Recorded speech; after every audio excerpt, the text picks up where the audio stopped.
Asante sana. Na washukuru wale ambao wamesema yale wamesema, ni mambo ambayo tunakubaliana nayo katika chama. But let me add two things. One is that we saw the illegitimate government, illegitimate regime take away the security or reduce, downgrade the security of the former head of state, and by extension to even families of heads of state. I want you to find out what is happening to even the former President Kibaki's detail, and whatever it was that was provided to him, find out. We also are aware that they started tinkering with it a while ago, and this is clearly an overreach. There is a limit beyond which people can bear, and we think they are getting very close to that limit. Downgrading the security of the head of state because of their own reasons is something that we cannot take kindly, and we do not want that line of behavior continued. Number two, they must stop using the former head of state as part of their diversionary tactics. They came into office illegitimately, and they have clearly failed to manage the affairs of this country. And they are using every opportunity they can imagine to divert the attentions of Kenyans.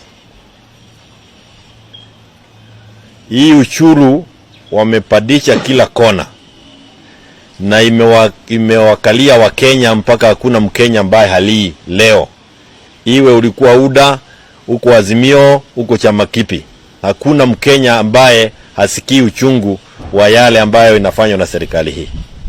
Lakini they don't want to address the issue of the taxes, the overburdening of Kenyans by overtaxing them. They want to divert our attention to the former head of state. Kama wameongeza maji, hata wakati tulikuwa tunafanya campaign, hatukufikiria unaweza fikiria kuongeza maji. Ideally you should be providing water for free. Hapa ni kuongeza maji. Nasikia hata chumvi wameongeza. Hii ni kitu ya maajabu. Unajua ukiiba, afadhali hata ukuwe na idea ya ile ulikuwa unataka kufanya na ukimaliza wizi. Sasa uliiba, hauna hata idea una serikali, you are making it very difficult for us even to cope up with the difficulties that you are putting us under.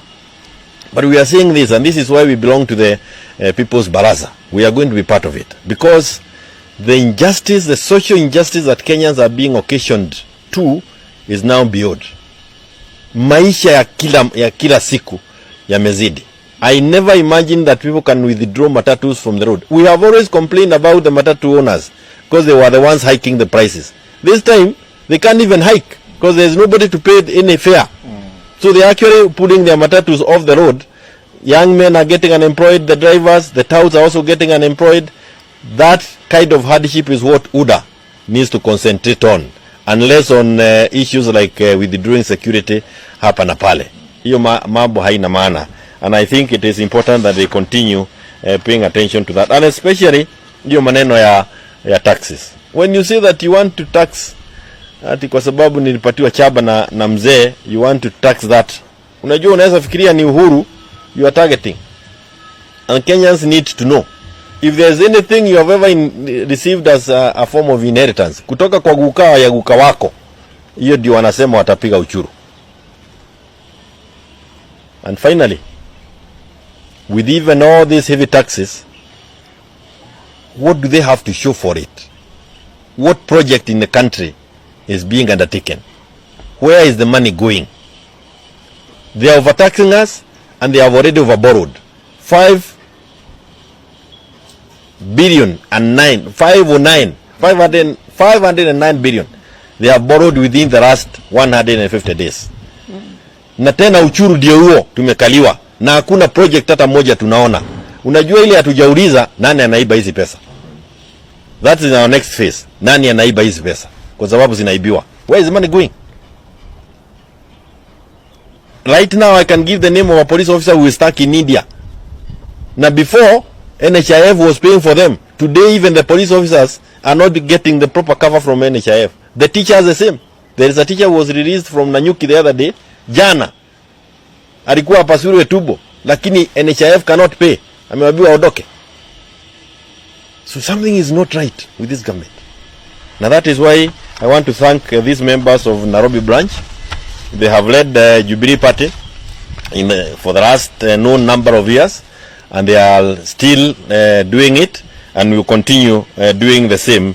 And as they have said, they are going to be part and parcel of the Azimio rallies. We in Jubilee are strong in Azimio, and we will continue being strong in Azimio. What Baba tells us to do, we will do. Yes. What Baba tells us to do, we will do. And we are very happy with him because he has already said that we are going to have the people's baraza and they will be peaceful.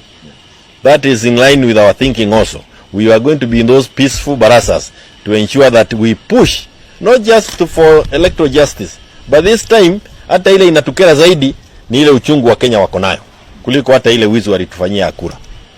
Asanteni sana, Mwenyezi Mungu awabariki, waendelee na kuongeza stima. Wacha tuendelee kupata shida. But can you just imagine, hii kitu tunaita rural electrification. Ililetwa na Kibaki, Uhuru akaipeleka bio. Until almost 80% of Kenyans are now connected. Tata wanatumia ile line ya stima iliwekwa kwa chochoo nyumbani, kwa ile nyumba ya udongo, anaitumia kukunywa damu ya huyo chochoo. Because they are using that line to tax the old people, the people who have nothing.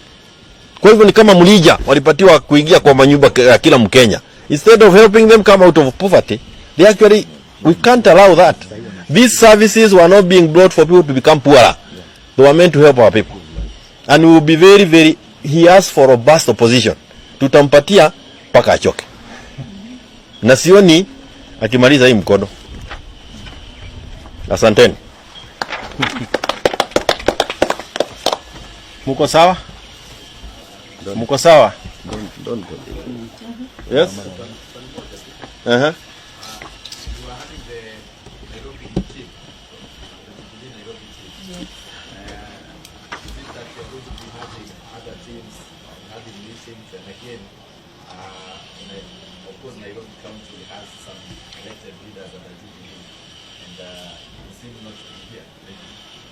These are the leaders of our branches, and the elected leaders have their work to do. You remember they have the floor, and we want them to use the floor to articulate the issues that we are articulating out here. We will have meetings with the leaders who are elected also. I was yesterday with the leaders of Kiabu, and we had some of you covering it. Those who even tried on our tickets and did not make it. The other week I was in Nyeri with a similar team. On Monday I will be in Nakuru and Nyandarua. On Wednesday I will be in Embu and Kirinyaga. So this is part of our party activities, and this is of course the biggest branch and also the strongest branch with 17 constituencies. We are happy that they were able to get 10 of themselves here. Na wengine tuko na apology yao, including the ones from the chairman. And when it comes to Kibra and elsewhere, they will be leading in mobilization. They will be mobilizing to ensure that our rallies have are represented, our people are also in them, and the voices of the people is heard through those rallies. Asante sana. Thank you. Thank you.